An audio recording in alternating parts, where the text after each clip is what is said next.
Hey guys, today we're going to be looking at the word opinion. Opinion is a very powerful word. It basically just means to have your own views and beliefs on certain things based on your past experiences with them and just your overall opinion in general. With that being said, I, Freddy Pop Collector, hereby acknowledge that my opinion is my own, and that this does not mean that if your character isn't on here that I don't like them at all. I like every FNAF character. Your favorite could be JJ. I don't like JJ personally, and that's an opinion. Now, I bring this up for two reasons. One being this is an extremely controversial video, being my opinion, and two, because of this comment I got last night. Oh my gosh, you're so annoying with your opinions and predictions, not to be rude.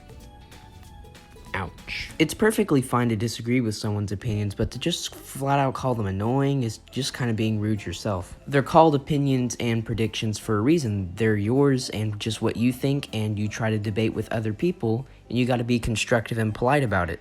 Also, I'm just going to point this out because I know at least one person will. I did a top 5 best FNAF characters list back at the end of February.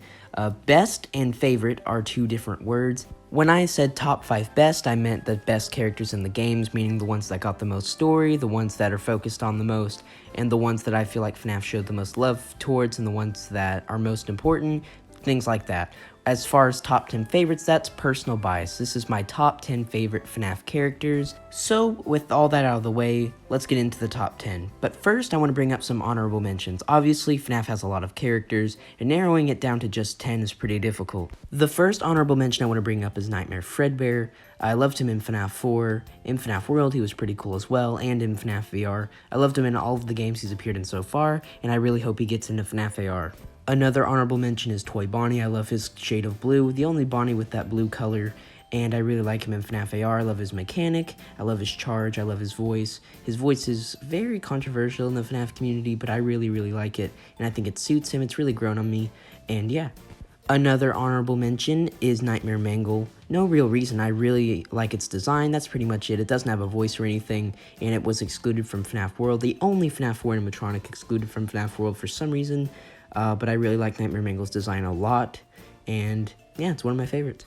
Withered Freddy is also one of the animatronics that barely didn't make it on the list. One of my favorite Withered animatronics. I really liked him in FNAF 2. The only thing holding him back is that he hasn't really been in a proper game since FNAF World. He was in VR, but those were just remakes of FNAF 2. I guess you could count him in Curse of Dreadbear, the mansion level, but nah. And the final honorable mention I want to bring up is Grim Foxy. I loved his level in Curse of Dreadbear Corn Maze, and also I loved him in the FNAF 1 remakes. So, with all of that out of the way, let's finally get into the top 10.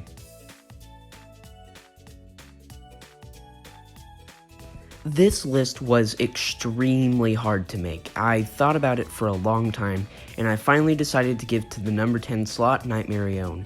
Nightmare Eown first appeared in FNAF 4's Halloween DLC.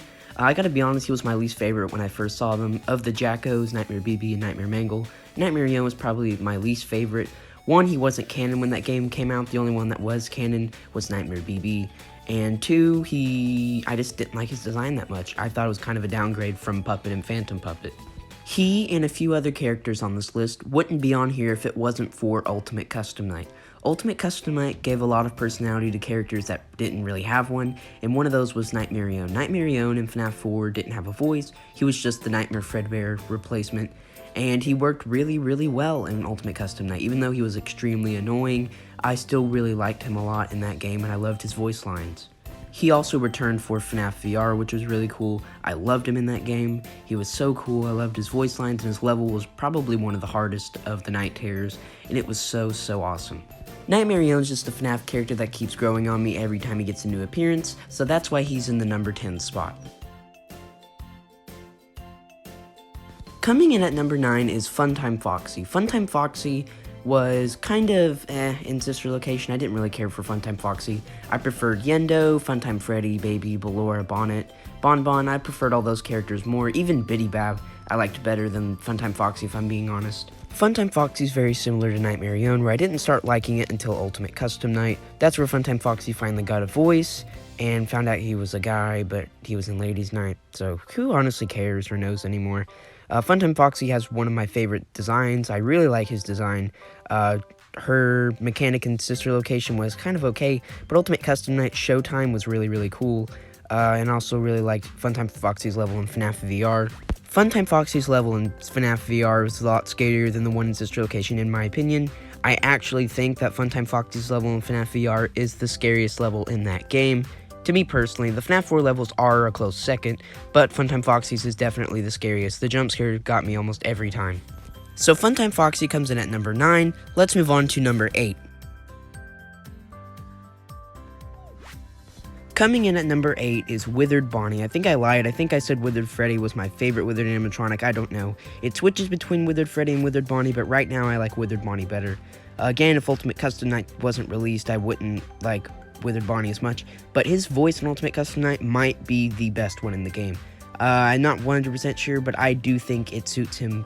We have had animatronics missing arms, missing hands, missing eyes, but we've never had an animatronic without a face, and Withered Bonnie's the only one, which makes him one of the most unique characters in the entire franchise. So for those reasons, Withered Bonnie comes in at number 8, let's move on to number 7. Coming in at number 7 is one that may surprise some people, Nightmare Freddy. Nightmare Freddy is hands down my favorite Nightmare animatronic. I love his design so much. It's easily my favorite Freddy design. Well, one of them. It's very, very cool. I remember when the FNAF 4 teaser first was released with Nightmare Freddy, an instant classic. Even though by the time FNAF 4 rolled around, I wasn't really a big fan anymore. I still really liked it a lot. I have a lot of nostalgia with it. If you guys don't know, my first FNAF game I ever played was FNAF 3. I got really into it for like 2 months, and then, I just kind of stopped until Sister Location. But yeah, FNAF 4, I just kind of didn't get into all the FNAF 4 hype, but it was still really cool seeing Nightmare Freddy and knowing that another FNAF game was in development. I also really like Nightmare Freddy's voice lines in Ultimate Custom Night. Again, another character I really like because Ultimate Custom Night gave him a lot more personality. Of course, you can't talk about Nightmare Freddy without bringing up the Freddles. The Freddles are so cool. I love all of them. It's so unique. We haven't had a character like that since. We still don't know what the Freddles are or why they're here or what they do, but they're a very nice addition to the FNAF series, and I love them a lot. So coming in at number 7 is Nightmare Freddy. Let's move on to number 6. Coming in at number 6 is probably one of the newest FNAF characters. Maybe I dislike him because he's new, but it's Freddy Frostbear. Freddy Frostbear might be my favorite holiday animatronic.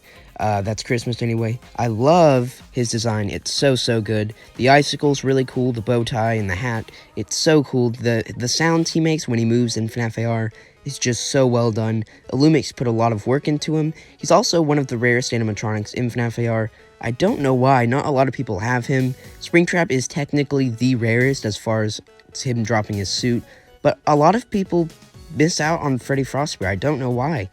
There's so many people who don't have him.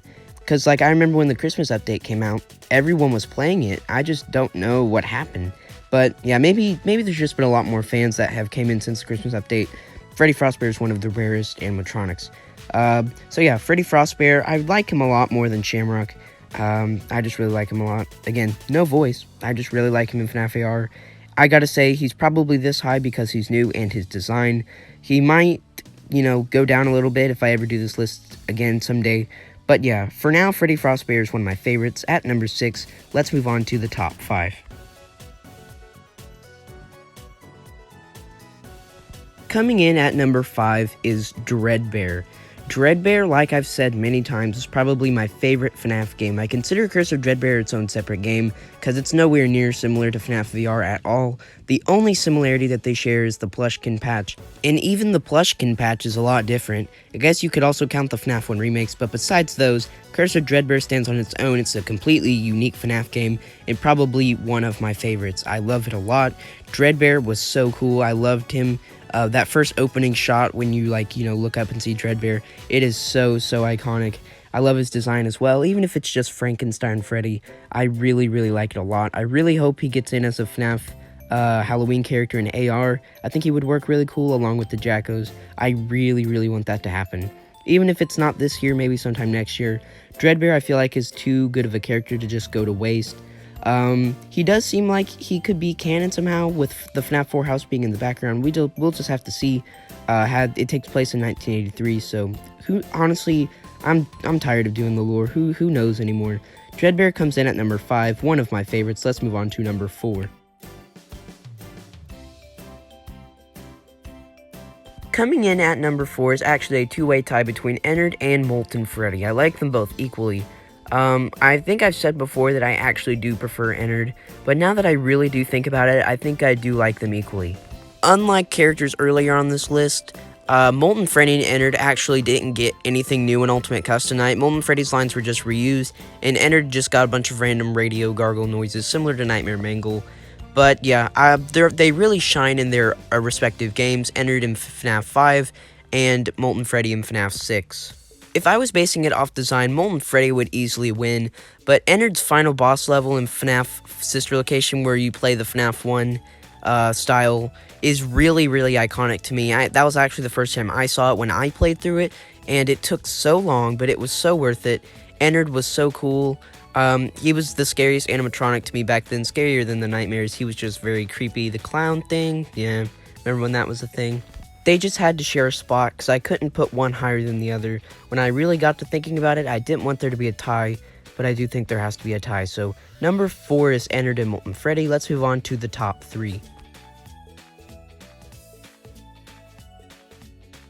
Coming in at number 3 is Glitchtrap. I'm just going to go ahead and say it now. There are no FNAF 1 animatronics on this list, and only one FNAF 2 animatronic. That's because I've said before, my first introduction to FNAF was FNAF 3, so I don't really have nostalgia for the first 2 games like other people. My favorite FNAF game is FNAF VR. I think I've said that many, many times on this channel. FNAF VR is so cool. It was such a high step up from all the other FNAF games, easily the best one. AR is a very close second, but FNAF VR is the best, I think. Glitchtrap, in my opinion, is the scariest FNAF character. He has such a blank expression that's really scary. It almost reminds you of like a Halloween mask where like it doesn't move, it's stuck in one thing and it's a smiley face, and it's just creepy. He also has a very interesting design. The costume is handmade. We still don't know that much about Glitchtrap. We're going to get some more explanation this summer in FNAF VR 2, hopefully. So if you're watching this after that has come out, just know, all we know about Glitchtrap right now is that he's evil, and he can take over people's minds in FNAF games because of VR, and because in FNAF you can do that because he's magical. So yeah, I don't really have a big thought out reason why Glitchtrap is so high. He was just so scary in FNAF VR, easily the highlight. Actually, in the core FNAF VR, excluding Curse of Dreadbeard, he was actually the only new character. I guess you could count the plush babies, but I honestly don't. Glitchtrap was the only new FNAF character in that game, so he obviously didn't have to share the spotlight with anyone, and it was so good. His final thing, where he was like, you know, behind the curtains, and what was it called? The final level. Gosh, I call myself a FNAF fan, I can't even remember. Well, Glitchtrap comes in at number 3. I'm excited to learn more about him. Let's move on to number 2. Coming in at number 2 is the mascot of my channel, Rockstar Freddy. If you've always wondered why Rockstar Freddy is my favorite, I honestly can't tell you. He's my favorite Freddy design. They perfected it, I think, with Rockstar Freddy. I love the purple accents on his hat and bow tie especially. He also got a lot more personality in Ultimate Custom Night with his voice. FNAF 6, he was kind of okay, you know, he was probably one of the most forgettable out of every animatronic, but in FNAF Ultimate Custom Night, I really liked him a lot. He was standing in the office, and he would ask for 5 coins, and then he'd get madder and madder, and then kill you. He wasn't in VR, and I don't think he's going to be in AR. It could be a while before we see him, but I really like him a lot, and I think just because of my, you know, he's been on my channel all this time, I think that's the reason why I like him so much. And yeah, Rockstar Freddy comes in at number 2. Let's move on to number 1. So coming in at number 1 is probably one that a lot of people are going to be, Springtrap. I know Springtrap is like a very generic choice to have as your number 1 favorite FNAF character, but FNAF 3 was my very first game. I have a very soft spot for Springtrap. I love his design so much, probably one of the most perfect designs of all time. His lore was also really interesting. The first time we ever saw a human, like we play as the Night Guard, but it's the first time we've actually seen humans in the FNAF universe because Purple Guy was inside Springtrap. It was very interesting. I also really like the Phantoms. If you ever wonder why I like the Phantoms so much, it's because I have a lot of nostalgia with the Phantom animatronics. I love the Phantom so much, and Springtrap. Even if they are reused models, I still like them a lot. Springtrap comes in at number 1. I love him a lot. We still haven't gotten a voice from Springtrap. He does say help me a few times in FNAF 3. I mean, I guess you could count Scraptrap. But as far as Springtrap goes, we've never heard him talk, besides a few gargles in FNAF 3. So yeah, Springtrap is my #1 favorite animatronic of all time. I hope you guys enjoyed. Tell me your top 10 favorite FNAF characters in the comments. It's going to be different for everyone. Obviously, this list could change in the future, but as of now, these are my top 10 favorites. Thank you guys again for 3,000 subscribers. I hit it a few days ago. Thank you guys again. I'll be announcing the giveaway of that later tonight in a video, so stay tuned for that. And thank you guys so much for watching. As always, leave a like, subscribe if you're new, and I'll see you guys in the next video. Bye.